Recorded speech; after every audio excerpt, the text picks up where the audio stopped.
এর হুমকির মুখে চিকিৎসক নার্সরা মদ্যপ অবস্থায় এসে হামলা ভাঙচুরের চেষ্টা। মালদার রতুয়া ব্লক হাসপাতালে আতঙ্কে চিকিৎসক নার্সরা। আঙুল কেটে যাওয়ায় এক ব্যক্তি হাসপাতালে যান। সেই সময় সুতো না থাকায় পেশেন্ট পরিবারকে সুতো কিনে আনতে বলা হয়। তারা কিনে আনলে তবে আঙুলের ক্ষত সেলাই করা হয়। পরে একদল লোকজন মদ্যপ অবস্থায় এসে হুমকি দিতে শুরু করে। টেবিল চাপড়ে হুমকি। রতুয়া থানায় পুলিশ এসে নিয়ন্ত্রণ করে। এই ঘটনায় দুজনকে আটক করা হয়েছে বলে পুলিশ সূত্রের খবর। একটা যে সিলাইয়ের সুতা কেন নাই হসপিটালে কেন নাই ঝগড়া বাড়াবি ঝগড়া বাড়াবি ঝগড়া বাড়াবি বলেন ঘটনা কি ঘটেছিল? গতকাল রাত 11:15টার সময় 6-7 জন পেশেন্ট পার্টি আসে। তাদের একজনের হলো কি ডানা বাম হাতে মাঝের আঙুলটা কাটা ছিল 2 সেন্টিমিটার মতো। সেখানে আমরা সেলাই দিই, সঙ্গে সঙ্গে পেশেন্টটাকে অ্যাটেন্ড করা হয়।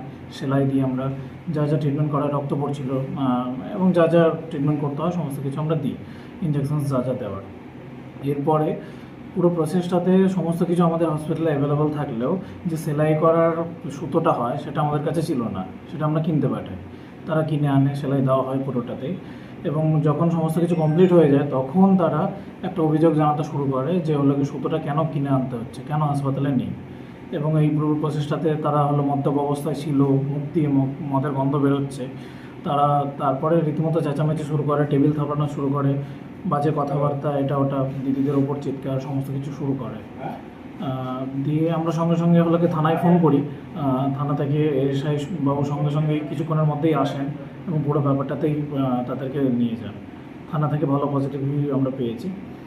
তো এই ব্যাপারটায় যে রাতের বেলা পেশেন্ট পার্টি অ্যালকোহল খেয়ে আসছে এবং হলো গিয়ে দিদিরা থাকছে, মহিলারা অন ডিউটিতে আছে, পুরো ব্যাপারটাতে নিরাপত্তাহীনতা তো পুরোটা থাকছেই।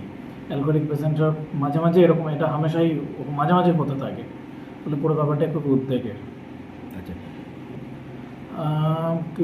বটেই রাতের বেলা, দিনের বেলা যেমন আমাদের প্রচুর স্টাফ থাকলেও রাতের বেলা প্রায় শুনশান এরকম পরিস্থিতি। মাঝে মাঝে এরকম অ্যালকোহলিক পেশেন্টরা আসে এবং হলে কি ওই সময় নার্স দিদিরাও তো বেশিরা থাকে না, আমরাও যথেষ্ট কম পরিমাণে থাকি, ফলে একটা গায়ের জোর, সমস্ত কিছু একটা জোরাজোরি চলে। ফলে হ্যাঁ, অবশ্যই। বিষয়টা কি আপনাদের ঊর্ধ্বতন কর্তৃপক্ষ জানিয়েছেন? হ্যাঁ, আমরা বিমল স্যারকে প্লাস হলো গিয়ে বিডিও স্যারকে সমস্ত জায়গাতেই জানিয়েছি, ওনারা ব্যবস্থা নেবে। নামটা? আমার নাম ডক্টর